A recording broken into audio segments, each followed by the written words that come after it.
I'm here with Maria Konikova, and I am so excited to be talking to you. You're at the final table of a 1650 here at PCA. We've talked to you throughout your journey, but we never actually really asked you the question, how did you get involved with Erik Seidel in this mentorship? I mean, he's been one of the most elite poker players for generations now. How did your paths cross? Well, originally, my background as a journalist really helped because I'm not afraid of cold calling people. So I had no connection to Erik whatsoever, and I did a lot of research on a lot of different poker players to try to find someone who was very good over a long period of time because, I didn't want someone who was just a recent phenomenon. I wanted someone who was just proven to be good, someone who had a more psychological approach to the game since I thought that would merge well with my approach, and also someone who seemed nice. And so in all the video footage you see of Erik, he always just comes across as like a really good person. And so I randomly reached out to him on Twitter, actually. Twitter is a wonderful platform for that. And I was like, hey, I want to take on this new project. I didn't tell him what it was. I'd love to talk to you. And he wrote back and he's like, well, I'm in New York right now. So sure.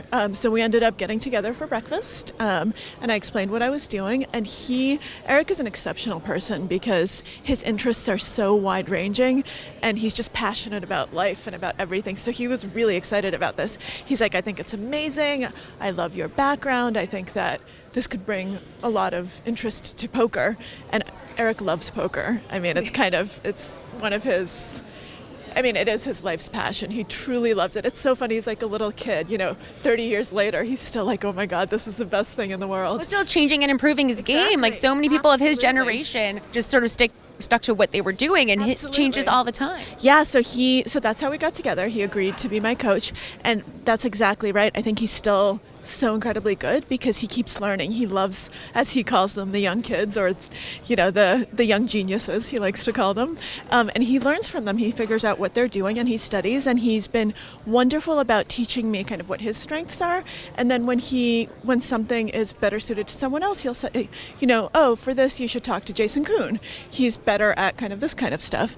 And because everyone loves Erik, everyone is always very happy to talk to me. So I've been very, very lucky that I've had access to kind of the most elite minds in the poker world throughout this journey. Well, certainly you also had a natural ability. I mean, you were cashing tournaments right at the start, and we're now 8 months in, I think. Yes, yeah. Along those lines. And so what have you done to improve your game? Like, what's something you're doing in your game now that you could have never done your first month or two? Well, I think I didn't really know how to bluff correctly. That's really hard. That's really hard to learn because a lot of people they're just aggressive and they like to bluff, but there's no rhyme or reason to it. And a lot of people, when they bet, you just fold because they have the nuts and that's it. Because kind of that's their approach. And learning to actually bluff in a way that good players find it difficult to play against you so that you're actually balanced, so that you're actually picking the right hands, that is something I never could have done without not just knowing the psychology and kind of reading people and situations at the table, but I've been working with solver software. I've been actually taking lessons in blockers and all of those types of things to make sure that I'm... Tell me like a specific hand that's where you've like bluffed. Maybe, not necessarily recently, but a hand where you're like, wow, I was not capable of this 3 months ago. When is this running? Not in the next... I can hold this until you win this event. So actually, in this event, yesterday, we were already 9-handed. So we'd already made it to the unofficial final table because 8 was the final table. And I had flopped, I had raised pre-flop with 5-3 offsuit. 5-3 suited, sorry. 5-3 what position? From the cutoff, so not too crazy. Was called by one of the blinds. I don't remember which one. I think it was the big blind. Flopped a gut shot, and there was a backdoor club draw. So I bet. He called, turned a club draw, and he led into me, and I called and totally bricked the river. So I had 5 high like a boss, right? And he checks to me, and I was like, well, this is actually kind of perfect because I have a very good hand I can't win, obviously, but I have a perfect hand for blocking the straight. I block a lot of the nut hands that he could have because I actually ended up having a straight flush draw. And so I just bombed the river and he folded. And He actually, there was an ace on the board and he flashed an ace. So he definitely had the winning hand, and I definitely got him off of that by betting my 5 high. That's awesome. And I never would have realized that I could do that with that particular hand. Well, you're also in that position where you can't win, right? So you may as well risk something to try and win the hand. Oh, absolutely. But had he called me, I would have just been totally crippled, which is another thing I've learned, because that's been hard for me to actually, get the balls to do that and to be like, you know what, you can't win if you don't make moves like that. Yeah, that's true. You have to be careful and ballsy in poker. Absolutely, because you have to do it in the right spots. If you just do that, if you're just ballsy, you're gonna bust right away. You're reckless. Exactly. So let's go back to your actual profession, your original profession of psychology and writing.